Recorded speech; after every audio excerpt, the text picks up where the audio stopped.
You notice it, don't you? Not the loud kind of pain, not the kind that breaks things or starts arguments. The quiet kind. The kind where someone just stops. They stop replying the same way. They stop laughing the same way. They stop explaining themselves. And the most confusing part? They don't tell you why. Because people who go silent when they're hurt aren't trying to confuse you. They're trying to survive something you can't see. And if you don't understand what's really happening in that silence, you'll misread it completely. You'll think they don't care. You'll think they're being dramatic. You'll think they're pulling away on purpose. But the truth is far more precise and far more dangerous to ignore. Because silence, for these people, is not emptiness. It's protection. And once you see what's behind it, you'll never look at quiet people the same way again. It usually starts long before you meet them, long before that moment where they go quiet in front of you. There was a time, maybe years ago, when they didn't stay silent. They spoke. They explained. They tried. They told someone, clearly, honestly, maybe even desperately, how they felt. And what did they get back? Not understanding, not safety, but dismissal. Maybe they were told they were too sensitive. Maybe they were ignored mid-sentence. Maybe their feelings were turned into a joke. Maybe they opened up, and it was later used against them. That moment doesn't always look dramatic from the outside, but inside their mind, something shifts. A calculation begins. If speaking leads to pain, then silence is safer. And once that equation is learned, it doesn't disappear. It becomes automatic.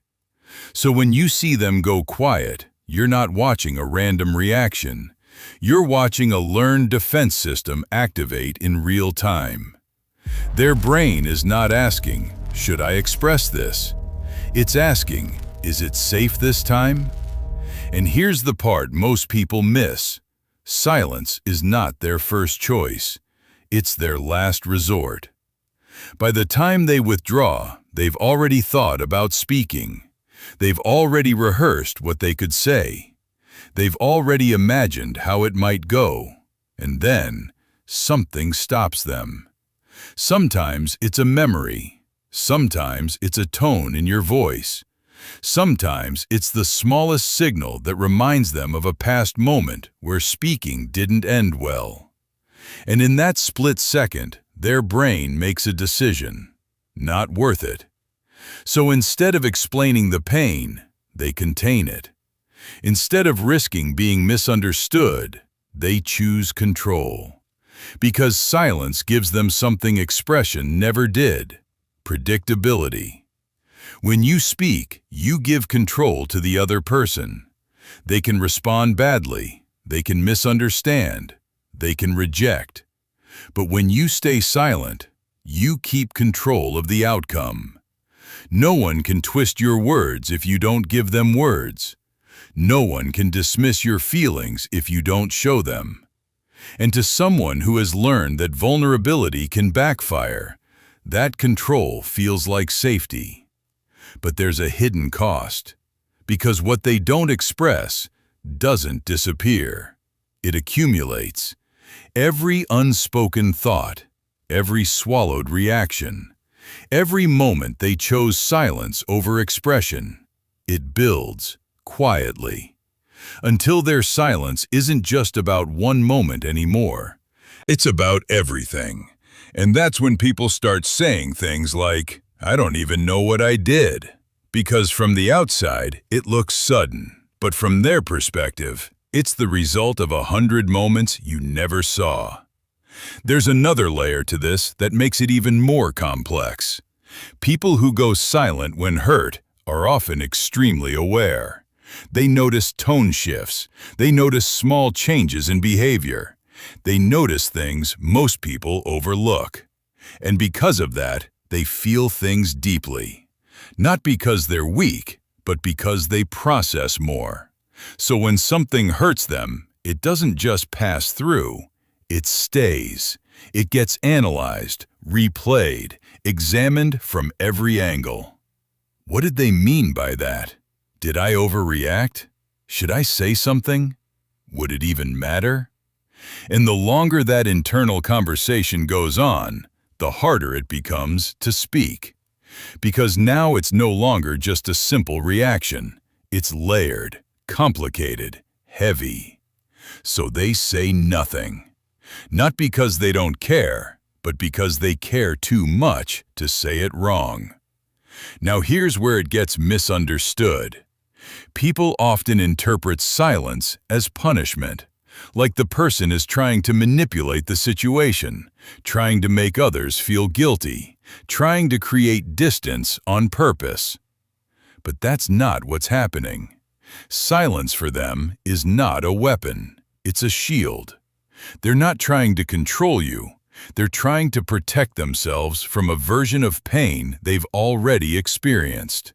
And they've learned that sometimes the fastest way to stop emotional damage is to disconnect from the source, even if that source is someone they care about. And that's the contradiction that makes this so difficult. They can care deeply about you and still go silent. They can want to talk and still choose not to, because for them, the risk of being hurt again outweighs the need to be understood, at least in that moment. But silence doesn't mean they're not communicating. It just means they're communicating differently, through distance, through reduced energy, through shorter responses, through what they stop doing. And if you're not paying attention, you'll miss it. You'll keep interacting the same way. You'll keep assuming everything is normal.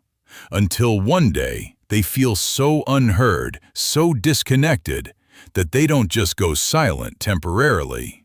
They leave emotionally, and sometimes physically. Not with a dramatic exit, but with a quiet detachment that feels almost invisible at first. And by the time it becomes obvious, it's already been happening for a long time. There's also something else happening beneath the surface, a fear that most people never consider, the fear of escalation. For some people, speaking up in the past didn't just lead to dismissal, it led to conflict, arguments that spiraled, reactions that felt overwhelming, situations that got out of control. So now, silence becomes a way to prevent escalation before it starts. If I don't say anything, this won't turn into something bigger. It's not avoidance for the sake of avoidance. It's prevention, a strategy to keep things calm, even if it means carrying the discomfort alone.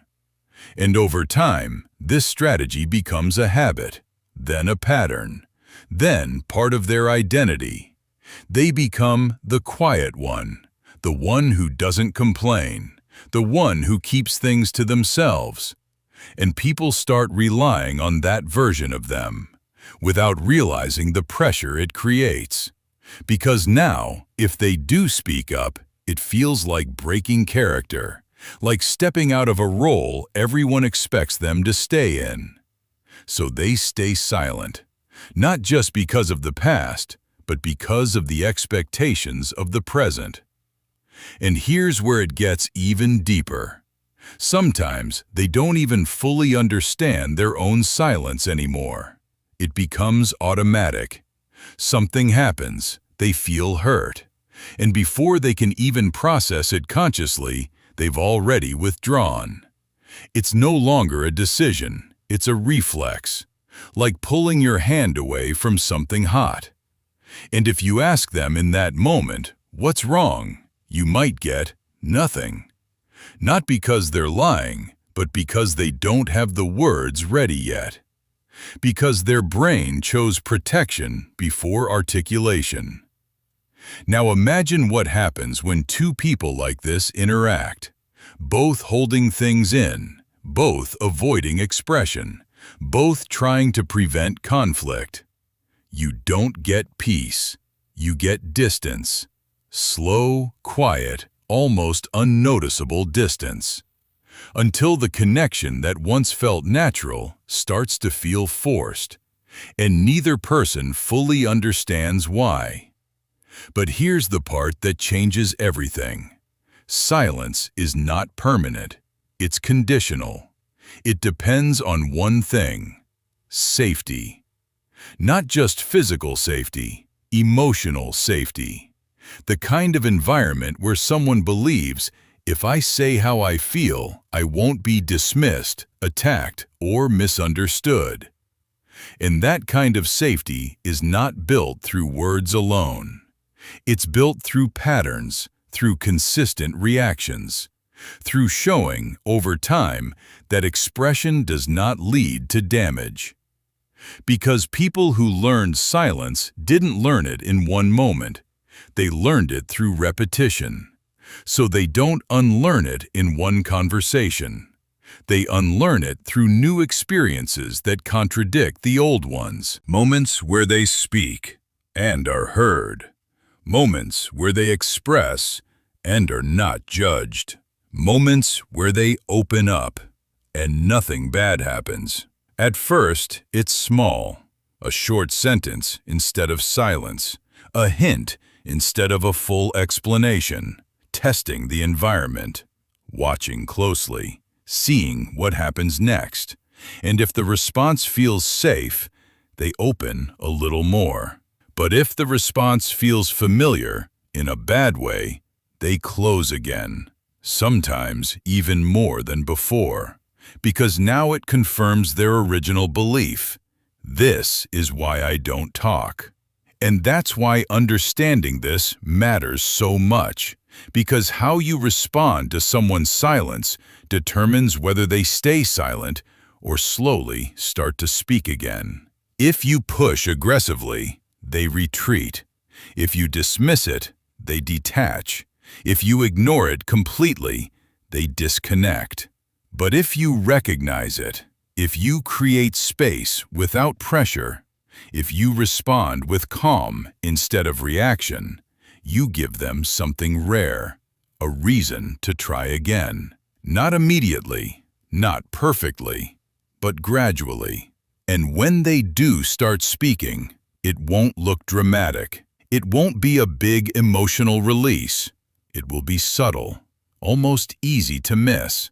A sentence where there used to be none. A moment of honesty where there used to be deflection. And if you're not paying attention, you might treat it like something small. But for them, it's a risk, a calculated step outside of protection.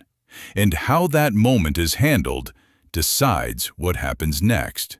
Because for someone who goes silent when hurt, speaking is not natural.